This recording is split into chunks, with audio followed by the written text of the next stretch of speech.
Now CRE के lecture series में मैं जैसा कि मैं ऑर्डर ऑफ किसी भी ऑर्डर ऑफ रिएक्शन में फाइंड करने के लिए मैं आप लोगों के लिए बता रहा था, तो उसमें सेकंड मेथड है इंटीग्रल मेथड। इंटीग्रल मेथड में क्या होता है, समाकलन का प्रयोग किया जाएगा। जैसे डिफरेंशियल मेथड में डिफरेंशिएशन हो रहा था, उसी प्रकार इंटीग्रल मेथड में इंटीग्रेशन होगा। लेटेस्ट मैंने कोई भी रिएक्शन मान ली, स्टेप फर्स्ट आपके लिए मैंने कोई भी रिएक्शन मान ली। लेटेस्ट एनी रिएक्शन ए गिव प्रोडक्ट, ए है आपका रिएक्टेंट, वो आपका प्रोडक्ट में कन्वर्ट हो रहा है। ठीक है, तो कन्वर्ट हो रहा है, ये कैसी सिस्टम होगा, कांस्टेंट वॉल्यूम सिस्टम होगा, कांस्टेंट वॉल्यूम सिस्टम होगा। तो इसके बाद मैंने आप लोगों के लिए बताया कि रेट एक्सप्रेशन कैसे लिखते हो। रेट एक्सप्रेशन लिखने के लिए -RA is equal to -DCA/dt is equal to KCA की पावर n, इसी तरह से तो लिखते रेट एक्सप्रेशन। इसी प्रकार से मैं इसमें अब नेक्स्ट स्टेप मेरा क्या रहता है, स्टेप सेकंड में हम क्या मानते हैं, एज्यूम करते हैं। क्या एज्यूम करते हैं, assume the order of reaction, कि मैं एज्यूम करता हूँ कि जो मैं ऑर्डर ऑफ रिएक्शन ले रहा हूँ उसकी ऑर्डर ऑफ रिएक्शन कुछ भी मैं एज्यूम कर लूँगा। सपोज दैट n की वैल्यू मैंने 1 मान ली, तो दैट इज कॉल्ड, जो भी रिएक्शन होगी, जो जैसे मैंने ए प्रोडक्ट हो रहा है, वो ए है रिएक्टेंट, आपको प्रोडक्ट में कन्वर्ट हो रहा है, तो मैंने इसकी ऑर्डर ऑफ रिएक्शन कैसे मान ली, फर्स्ट मान ली। फर्स्ट ऑर्डर ऑफ रिएक्शन है ये, कैसी है, फर्स्ट ऑर्डर ऑफ रिएक्शन है, फर्स्ट ऑर्डर की रिएक्शन है। तो मैंने इसको n की वैल्यू 1 मान ली, तो -RA इजिकल टू क्या हो जाएगा, DCA/dt इजिकल टू KCA की पावर 1। नाउ इसमें देख लेते हैं -DCA/CA इंटू KDT। इस प्रकार से ये आपके पास इक्वेशन बन जाती है। नाउ हम क्या कर लेते हैं, इसका इंटीग्रेशन कर देते हैं बोथ साइड। नाउ इंटीग्रेशन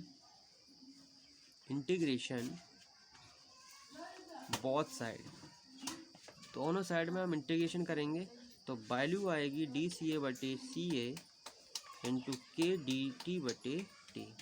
अब इनिशियल में इसका T 0 है और T टाइम तक ले जा रहे हैं, तो इनिशियल में इसकी कंसंट्रेशन क्या है, CA0 है, और CA तक ले जा रहे हैं। तो इसका इंटीग्रेशन करेंगे तो इसका ln क्या आ जाएगा, ln CA और CA0 टू CA, और इसका आ जाएगा K into T 0 to T minus ln CA minus ln CA0 KT plus KT। ठीक है, इस प्रकार से इसको माइनस के अंदर मल्टीप्लाई कर देंगे, ln CA plus ln CA0 KT। Now value आ जाएगी ln CA0/CA इंटू KT। इस प्रकार से आपकी ये रिएक्शन बन जाती है। ठीक है, ये रेट कांस्टेंट है, ये टाइम है, ये कंसंट्रेशन का रेशियो है। इसके बाद हम इनके बीच में स्टेप 2 हो गया, ये पूरा इंटीग्रल मेथड है। इसमें स्टेप फर्स्ट लेते हैं। स्टेप फर्स्ट में क्या एज्यूम कर लेते हैं, कोई भी रिएक्शन, जो रिएक्शन एज्यूम करनी की है उसका रेट एक्सप्रेशन लिखते हैं। रेट एक्सप्रेशन लिखने के बाद में हम सेकंड स्टेप में उस रिएक्शन का ऑर्डर मान लेते हैं।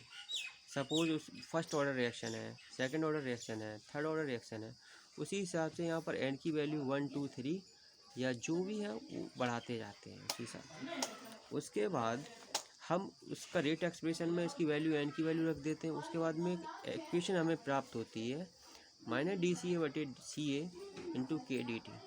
इसके बाद इसका इंटीग्रेशन कर देते हैं। इंटीग्रेशन करने के बाद में आप जानते हो कि 0 से T तक हम जाते हैं, तो इस पर 0 जब आपका टाइम है तो वहाँ पर कंसंट्रेशन कितनी है, CA0।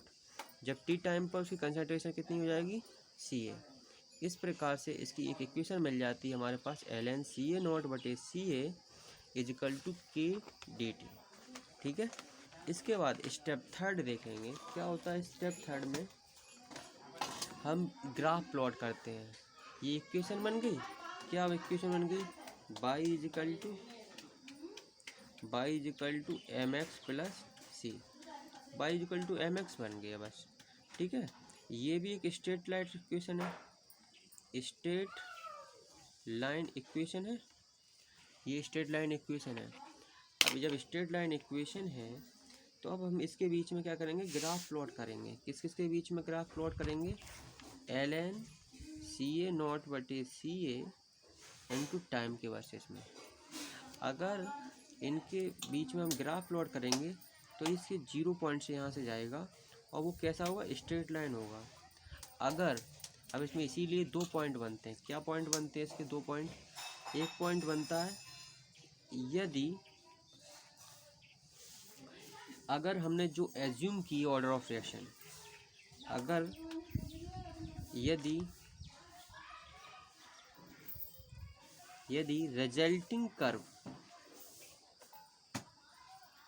रिजल्टिंग कर्व जो ये कर्व है इज मिस है, स्ट्रेट लाइन है।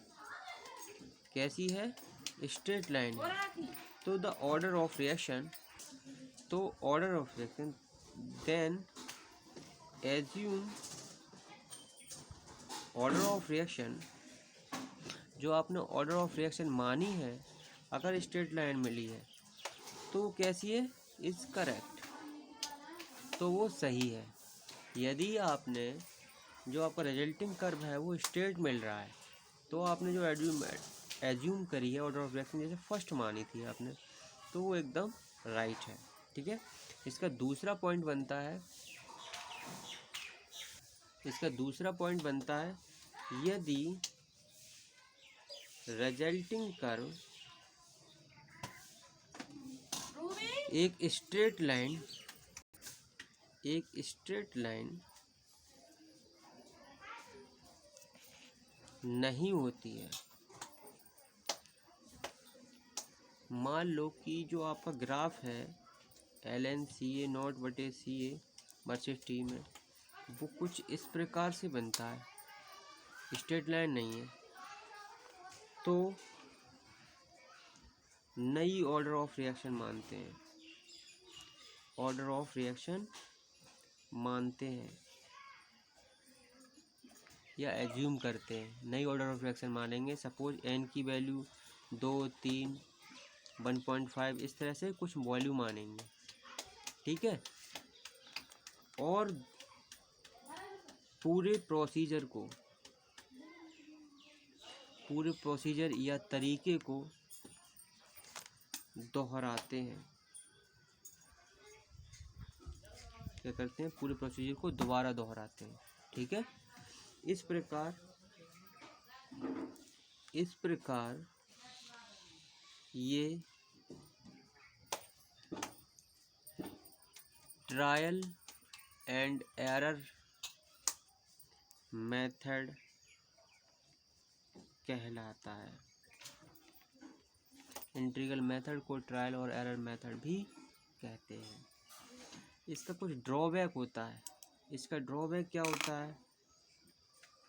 जो आपका इंटीग्रल यानी कि जो डिफरेंशियल का ड्रॉबैक क्या था कि उसमें दोनों के बीच में ग्राफ प्राप्त करने के लिए बहुत डाटा की ज़रूरत पड़ती थी। लेकिन इसमें कोई ऐसी रिएक्शन आ जाए जिसका रेट एक्सप्रेशन बहुत ही जटिल होता है तो ये मेथड बहुत कॉम्प्लिकेटेड बन जाता है। ड्रॉबैक देख लेते हैं इसका। Drawback of integral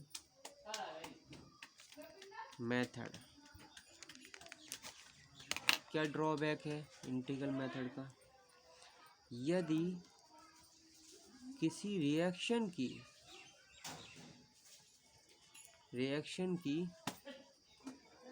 kinetics expression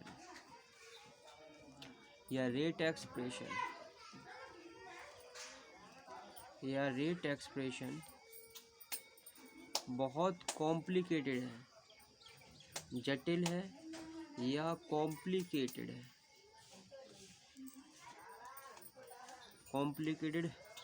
होती है, तो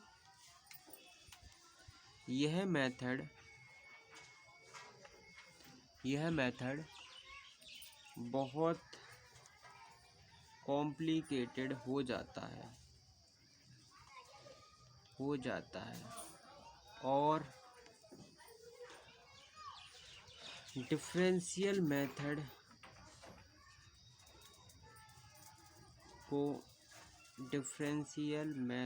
को अपनाना पड़ता है।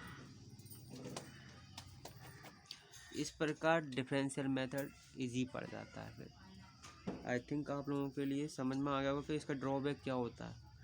अगर काइनेटिक एक्सप्रेशन बहुत ही डिफ़िकल्ट यानी कि कैसा है, कॉम्प्लिकेटेड है, जटिल है, तो उसकी ऑर्डर ऑफ रिएक्शन निकालना बहुत टिपिकल पड़ जाता है। तो हम डिफरेंशियल मेथड को ले लेते हैं। वहाँ पर हीट एंड ट्रायल में वहाँ पर बहुत ज़्यादा हम डाटा आप ईजिली बना लेते हैं और उसका ग्राफ भी मिल जाता है और वहाँ से ऑर्डर ऑफ रिएक्शन निकाल लेते हैं। आई थिंक आप लोगों के लिए पूरा इंटीग्रल मेथड बहुत अच्छे से समझ में आ गया होगा। इंटीग्रल मेथड में क्या करते हैं, सबसे पहले कोई रिएक्शन मान लेते हैं, फिर उसका रेट एक्सप्रेशन लिखते हैं। स्टेप 2 में उसकी पूरी रिएक्शन निकाल लेंगे, उसमें ऑर्डर ऑफ रिएक्शन मान लेते हैं।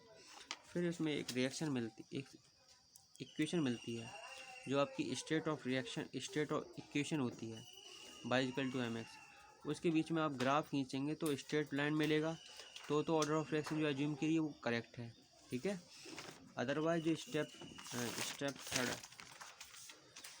स्टेप थर्ड मान लो राइट यहाँ से, ठीक है। इसके बाद में अगर दूसरा पॉइंट लेते हैं, अगर रिजल्टिंग हमारे पास क्या है, जो रिजल्टिंग कर्व है वो स्ट्रेट नहीं मिला, तो हम फिर दोबारा नई ऑर्डर ऑफ रिएक्शन मानते हैं, फिर पूरे प्रोसीजर को दोहराते हैं। इस प्रकार ये ट्रायल और एरर मेथड कहलाता है इसीलिए। और इसका ड्रॉबैक क्या होता है, ये ड्रॉबैक यही होता है कि रेट एक्सप्रेशन अगर जटिल है तो मेथड भी जटिल बन जाता है ना। इस प्रकार आई थिंक आप लोगों के लिए इंटीग्रल मेथड समझ में आ गया होगा और आपके सिलेबस में इंटीग्रल मेथड और डिफरेंशियल मेथड ही हैं, ठीक है। एक इंटीग्रल मेथड है और एक डिफरेंशियल मेथड है। ये दो मेथड हैं आपके सिलेबस में और दोनों मोस्ट इम्पोर्टेंट मेथड हैं। आई थिंक आप लोगों के लिए बहुत अच्छे समझ में आ गया होगा। Thank you. और हाँ, सभी जितने भी बच्चे हैं वो क्या हैं, इस चैनल को सब्सक्राइब कर लें, ठीक है, ताकि जो भी मैं आपसे रिलेटिव जो वीडियो डालूँगा आप लोगों के लिए मिल जाए और इजी वे में आप अच्छे से पढ़ सकें। थैंक्स।